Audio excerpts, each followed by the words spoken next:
Welcome back. If you look inside of your Creator Studio and you go down to the left-hand side menu, you're going to see an area here called Rights Manager. If you click inside of that Rights Manager, your page will be blank until you go to this drop-down arrow.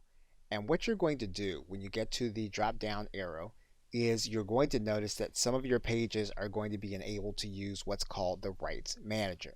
And the Rights Manager is designed to help you to protect your original content that you create for the Facebook platform.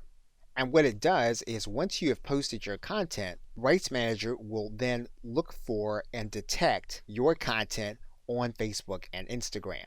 Now, the program is not going to be retroactive as it says here, so it's not going to go backwards in time once you post your videos and once you're accepted into the program. So what you'll want to do first is you'll want to click this link that says Apply for Rights Manager. You'll then need to select the pages that you want to protect with the Rights Manager. You want to read through the terms and then click Accept. You'll then write in your contact information and then you'll go through a confirmation process.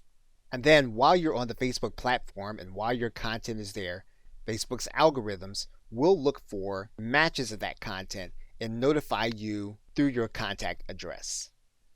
Okay, so with that, thanks, and I will see you in another video.